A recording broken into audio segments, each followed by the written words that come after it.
Lionel Zinzou, bonjour. Bonjour. Vous êtes à la tête du plus gros fonds d'investissement français. Vous venez d'intervenir dans une session sur les transitions, le choc des temps. Je voulais vous demander, parce que vous affirmez que l'Afrique est pour l'économie mondiale une sorte de relais qui facilite la sortie de crise, mais de quelle façon, selon vous ? Alors ce que j'ai essayé d'expliquer, c'est qu'il se passait quelque chose de complètement nouveau en 2012-2013, c'est que l'Afrique est décorrélée dans son présent, dans sa croissance présente, de son principal client et fournisseur qui reste l'Europe. L'Europe fait un peu moins de la moitié des échanges de l'Afrique et pourtant, la mauvaise conjoncture européenne et la deuxième année consécutive de récession dans l'eurozone ne suffisent pas à déprimer les comptes de l'Afrique. Donc ça veut dire qu'il s'est passé quelque chose d'intéressant. Si vraiment l'Afrique accélère en croissance en 2012-2013, ça veut dire que sa croissance est désormais endogène.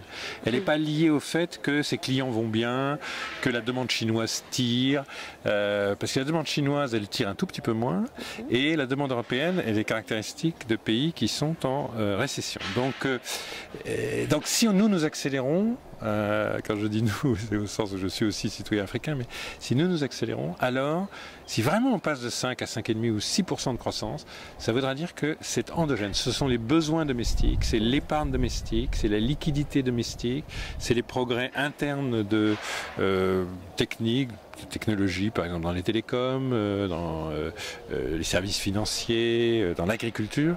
C'est la gouvernance qui est un peu meilleure chaque année. C'est tout ça qui, de façon endogène, tire désormais l'Afrique. Et si elle est d'évolution contraire des grands émergents et des pays avancés, alors elle aura un impact pour être une des locomotives. Vous savez, de temps en temps, quand il y a des convois très très lourds, il faut attacher 2-3 locomotives pour tirer beaucoup de wagons. Donc, maintenant, on a un statut de deuxième locomotive et on peut de temps en temps faire la pointe de la croissance du monde. Vous avez parlé dans cette session d'une difficulté. Vous avez une classe moyenne, des jeunes qui sont formés, qui sont intelligents, brillants, qui ont envie de faire carrière, mais qui n'arrivent pas à s'insérer pour des raisons de démographie principalement. Est-ce que vous avez des pistes de solutions ou ça reste encore très très flou ? Ça reste encore très flou et ce flou crée des problèmes politiques très sérieux. Il en a créé en Afrique du Nord, en Tunisie, en Égypte. Il va en créer en Afrique subsaharienne. On a une contradiction parce que puisqu'ici on essaie de réfléchir au temps présent. Le temps présent de nos économies, il est extraordinairement actif et bouillonnant. Donc on a beaucoup d'activités. Mais ce qui est caractéristique des besoins de l'Afrique aujourd'hui, c'est qu'on a besoin de beaucoup plus de capital que de travail. Pourquoi ? Parce que ce qu'il faut que l'Afrique crée, c'est des infrastructures, faire des routes, des ports, des aéroports, des canalisations, de l'assainissement des villes, etc. Il faut faire de l'agriculture, parce qu'il faut nourrir une population qui va doubler en une génération. Il faut s'occuper de maîtriser l'eau. L'Afrique a un potentiel hydraulique considérable. Et puis, grosso modo, il faut tirer le continent de sa panne électrique générale, donc il faut de l'énergie, et notamment de l'électricité, disponible pour les entreprises et pour les ménages à des prix beaucoup plus bas. Tout ça, ça a une particularité, c'est que ça consomme énormément de capital et très peu de travail. À la limite, plus vous faites de progrès dans l'agriculture, plus vous libérez de la main-d'œuvre par l'exode rural. Aujourd'hui, vous avez la moitié de la population active africaine qui est employée dans l'agriculture, parce que l'agriculture est en complet sous-emploi et sous-productivité. À partir du moment où vous voulez nourrir l'Afrique, vous allez multiplier par 5 les rendements agricoles, par 10 dans certains domaines. Vous allez passer pour le lait, vous allez passer de 1 litre par vache par jour à 15 litres. Et on restera encore à la moitié de l'Europe, mais on va quand même multiplier par 15. La vache sahélienne va avoir ses rendements multipliés par 15, mais ce qui est vrai de la vache est vrai du maïs, c'est vrai des oléagineux, etc. Le problème, c'est que, comme toute révolution agricole, si vous devez nourrir votre population, vous devez moderniser l'agriculture. En la modernisant, vous créez de l'exode rural. Vous ne figez pas les populations. Et le fait que vous multipliez par 5 le produit agricole ne veut pas du tout dire que vous allez multiplier par 5 l'emploi dans l'agriculture, vous allez le diviser par 5.